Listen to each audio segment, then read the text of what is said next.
አንድ ልብ ያልተባለ ጉዳይ እስኪላ አካፍላችሁ ማዲንጎ አፈወርቅ የሞተለት ቴዲ አፍሮና ጠቅላይ ሚኒስትር አብይ አህመድን ያፋጠጠ አንድ ነገር እንደተከሰተ ስንቶቻችን እናውቃለን። መስከረም 17 ቀን 2015 ዓ.ም ቴዲም ጠቅላይ ሚኒስትር አብይም በማዲንጎ ሀዘን ላይ ተገኝተው ነበር። በዚህ ወቅት ታዲያ ጠቅላይ ሚኒስትር አብይ ከቴዲ አፍሮ ጋር የጋራ ፎቶ ለመነሳት ፍላጎት ነበራቸው። ከጠቅላይ ሚኒስትሩ ጋር ቴዲ ፎቶ መነሳት አልፈለገምና ሹልክ እንዳለም ይነገራል። ከዛን ጊዜ ጀምሮ ጠቅላይ ሚኒስትር አብይ አህመድ በሱ ላይ ቂም እንደያዙበት ይነገራል። ቴዲ ይሄ ቀድሞ ገብቶት ነበር። ከርሳቸው ጋር ፎቶ ተነስቶ ፎቶ ቢጋራ ምን አይነት ፖለቲካ ሊሰሩበት እንደሚችል ቴዲ ቀድሞ ገብቶታል። ስለዚህ ይህንን ባለማድረጉ ጠቅላይ ሚኒስትር አብይ አህመድ እስካሁን ድረስ ቂም እንደቋጠሩበት ይነገራል። ከዚህ በፊት የሰራቸው ስራዎችም የአንድነት፣ የአብሮነት፣ የሀገር ጉዳይ ዘፈኖችንም ቢሆን አብዛኞቹ መሪዎች አይቀበሏቸውም። ከቀድሞ ጠቅላይ ሚኒስትር ከአቶ መለስ ዜናዊ ጋርም ቴዲ አፍሮ በጎ ግንኙነት እንዳልነበረው የሚታወቅ ነው። እንዲያውም አቶ መለስ ዜናዊ በአንድ ወቅት እንዲህ ብለው ነበር። አዝማሪን ብሔራዊ አጀንዳ ህዝቡ ማድረጉ ብሔራዊ ንቃት እንደሚጎለው ማሳያ ነው ሲሉ ቴዲንም የቴዲ ደጋፊንም ሸንቆጥ ማድረጋቸው የሚታወስ ነው። ቴዲ ግን በራሱ መንገድ ህዝብንና መርህን ተከትሎ የጥበብ ጎዳናውን ገፍቶበታል። ለዚህም ሳይሆን አይቀርም ቴዲ አፍሮ አዲስ ስራ ባወጣ ቁጥር፣ ሙሉ አልበም ባወጣ ቁጥር፣ ነጠላ ዜማዎችን በለቀቀ ቁጥር በመንግስት በኩል እያንዳንዱ የሚሰራቸው ይዘቶች፣ እያንዳንዱ ዜማዎች እየተፈተሹ ቴዲ ላይ ጫና የሚያርፍበት የተለያዩ አገር ውስጥ ያሉ መገናኛ ብዙሃን የሱን ስራዎች እንዳያስተላልፉ የሚታገዱትም በዚህና በመሰል ጉዳዮች እንደሆነ ብዙ ይነገራል። ለማንኛውም የቴዲ አፍሮ አዲሱ ኢትዮሪካ ስራ ነገ እንደሚለቀቅ በይፋ ታውቋል።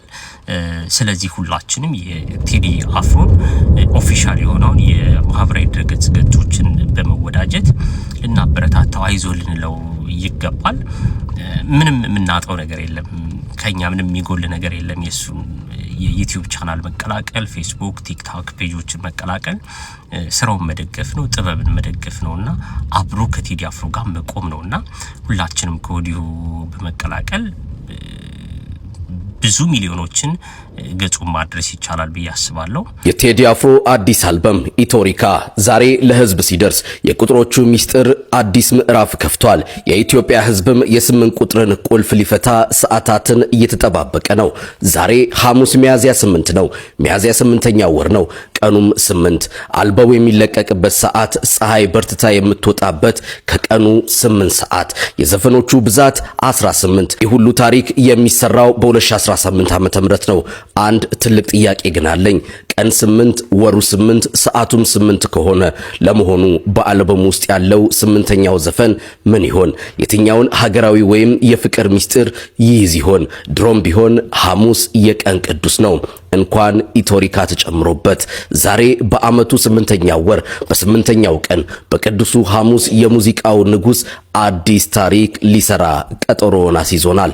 እናንተስ ከ8ኛው ዘፈን ምን ትጠብቃላችሁ? ሐሳባችሁን ኮሜንት ላይ አስቀምጡ። ለሌሎችም እንዲደርስ ሼር አድርጉት። የቴዲ አፍሮ ትልቁ ፕሮሞተር የኢትዮጵያ መንግስት ነው። ትልቁ ፕሮሞተሩ አድናቂዎቹ አይደሉም፣ ሶሻል ሚዲያ አይደለም፣ ቴሌቪዥን፣ ሬዲዮ፣ ጋዜጣ፣ መጽሔት አይደለም። የቴዲ አፍሮ ትልቁ ፕሮሞተሩ የኢትዮጵያ መንግስት ነው። በኢህአዴግም ጊዜ አሁንም በኢህአዴግ ጊዜ ኮንሰርቶች እንዳያዘጋጅ መከልከል፣ ከሀገር እንዳይወጣ መከልከል፣ ሰበብ ፈልጎ ማሰር፣ የአልበም ስርጭቱ በአንድም በሌላ መልኩ እንዲስተጓጎል ለማድረግ መሞከር ነበር።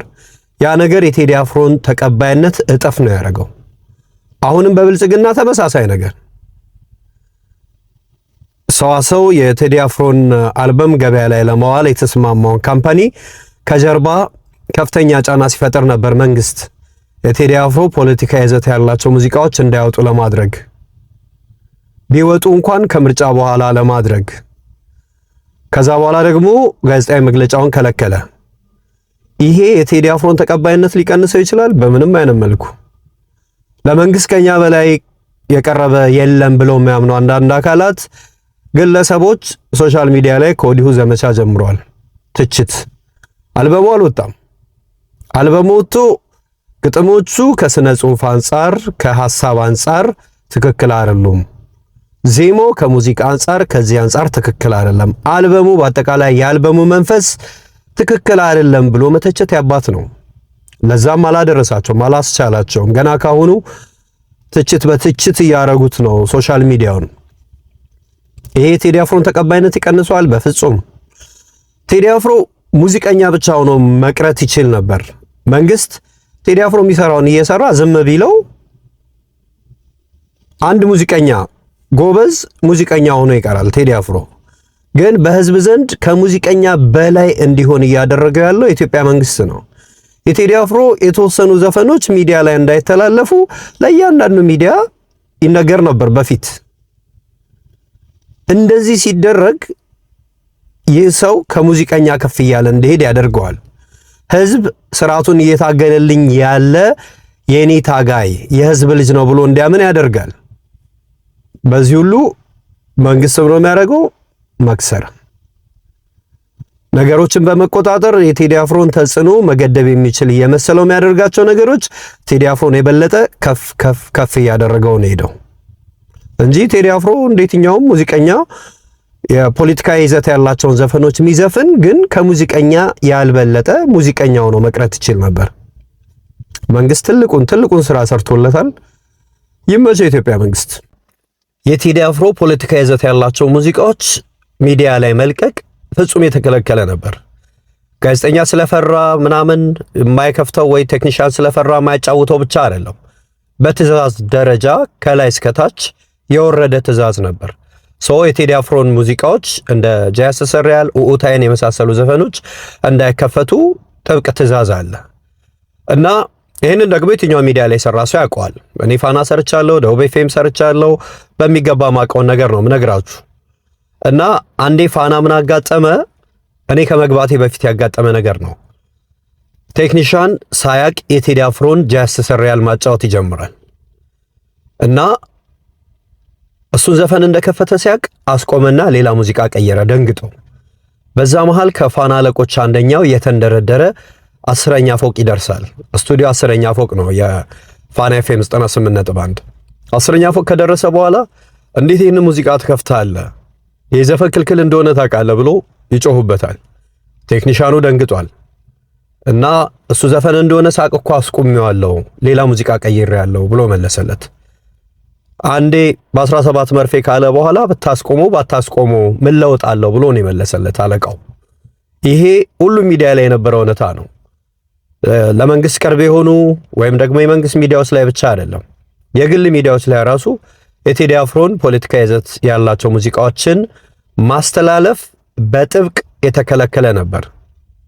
ይሄ በኢህአዴግ ዘመን ነበር። በብልጽግና ዘመን እንዴት ይሆናል?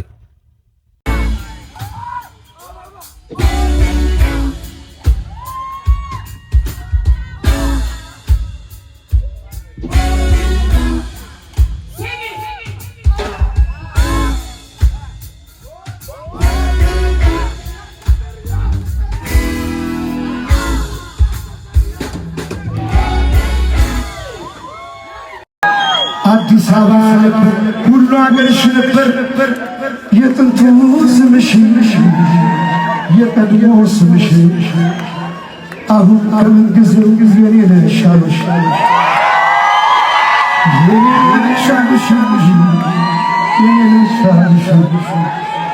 ኢትዮጵያ የተሰፋው ልብስ ከምን ጠበበሽ ቀሚስ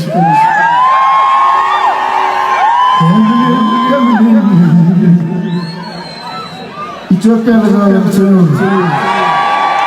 ፍቅር ያሸንፋል።